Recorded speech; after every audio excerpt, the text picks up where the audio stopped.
Hello and welcome to the United Nations podcast. I'm Benny Young, the United Nations representative on all things water management. As a forward to today's episode, it is important to touch on the issues that the world is facing with water scarcity. The UN's report show that 2.3 billion people live in countries that are considered to be water stressed or are dealing with water scarcity. Climate change is estimated to double that total by 2050, which will lead to worsened droughts and water to become a coveted resource. The United Nations believes that climate change is one of the greatest threats facing the world today, and water scarcity to be one of the most worrying symptoms. Today, our episode uses Egypt's capital city, Cairo, as a case study to examine the effects of water scarcity. I will be introducing four unique guests that have wide-ranging perspectives on Cairo's situation, beginning with Michelle, a representative from the GERD project, to talk about its impact on Egyptian water security. Thank you for inviting me to join the podcast. I know a lot of Egyptians are not very happy with the project because they fear that the flows of the Nile River could be cut off or significantly reduced. But first, let me briefly introduce the GERD project. The full name for GERD is the Grand Ethiopian Renaissance Dam. This mega dam project was initiated by Ethiopia in 2011. A major concern about the construction of GERD is the filling duration of its reservoir, which will decrease Egypt's share from the Nile River water and accordingly affect water security of Egypt. However, it is crucial to acknowledge that Ethiopia has the right to develop water resources infrastructure for the benefit of its people based on the principle of equitable use. Almost half of the population, that's around 60 million people in Ethiopia, is without access to electricity. But if you go downstream to Egypt, the country has 100% access to electricity.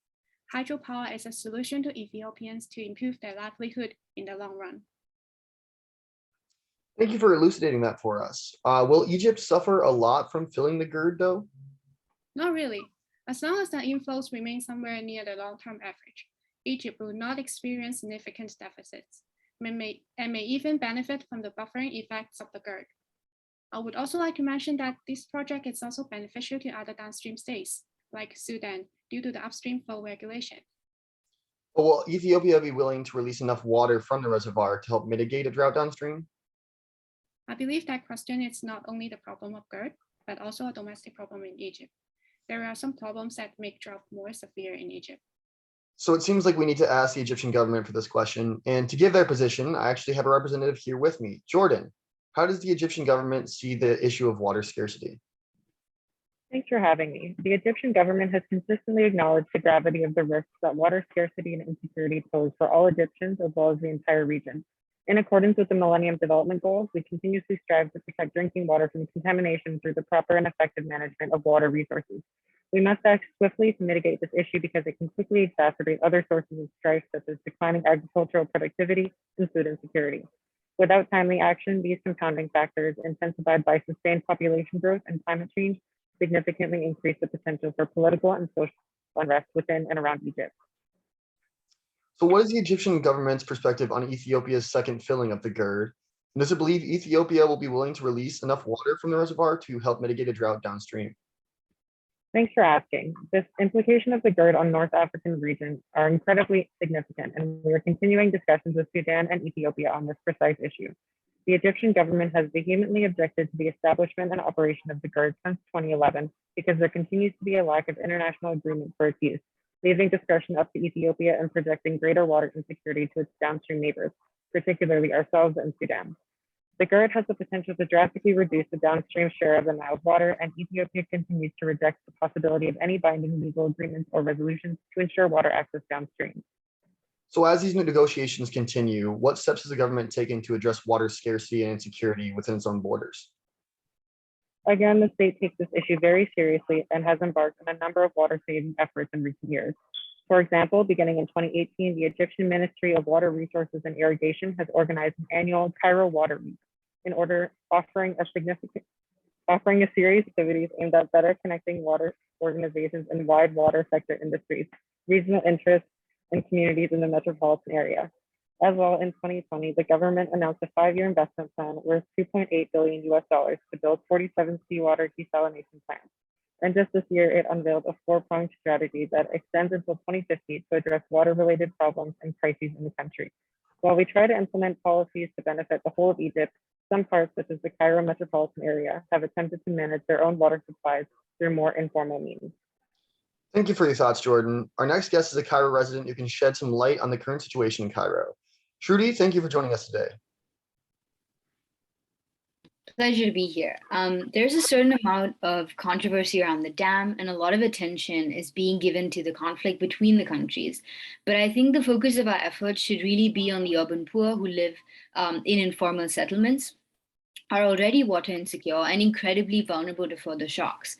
They are and will continue to be the most affected by rising sea levels and water scarcity. They have little access to water already, and children are increasingly dying of dehydration related illnesses. Water scarcity also has a negative impact on the agricultural sector, which affects many livelihoods and puts food security at stake. So these communities are at the center of the water crisis in Cairo, and any efforts to reduce water insecurity should emphasize this. And these are problems we've seen throughout the world as well. Do you believe the government is doing anything to combat this issue? And if so, is it enough? The government cannot halt population growth or drastic climate change, but as Jordan mentioned, the government has been investing in the expansion of desalination plants and alternative water sources to match the demands of our increasing population, which are all certainly good efforts, but a lot of the policies are centered around water scarcity issues, but not the social ripple effects from the crisis. For example, the local government has started fining farmers who use inefficient water irrigation techniques, but this is not really solving the crux of the problem because transition to new irrigation techniques introduces high costs and farmers tend to be risk averse about such a change, especially amidst so much economic uncertainty.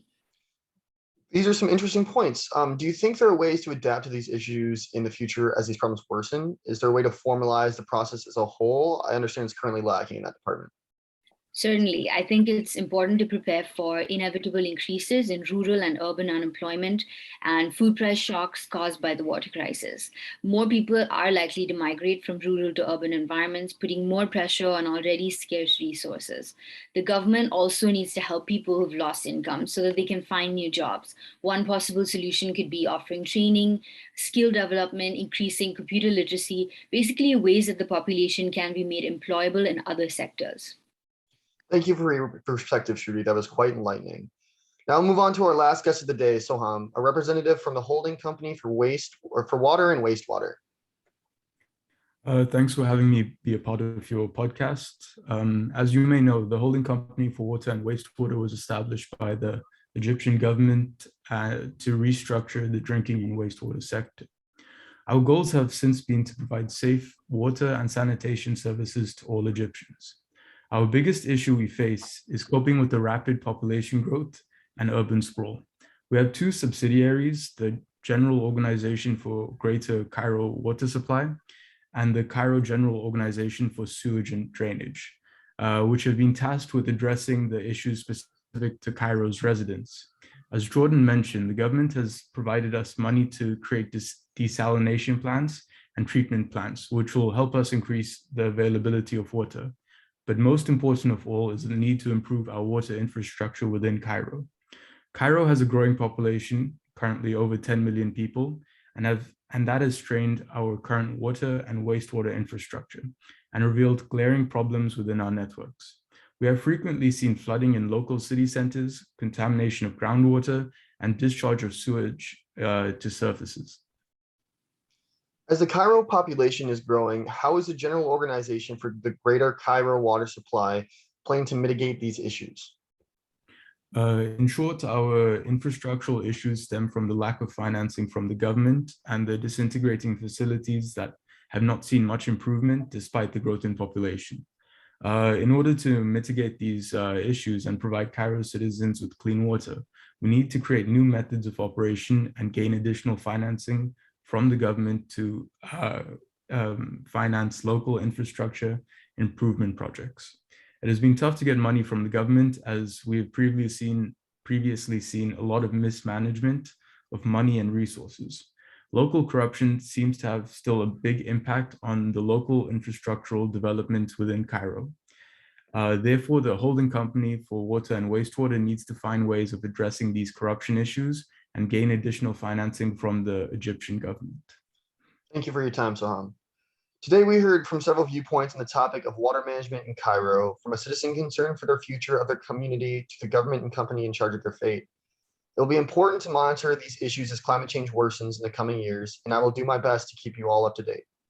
As always, thank you for listening to the United Nations podcast and have a wonderful day.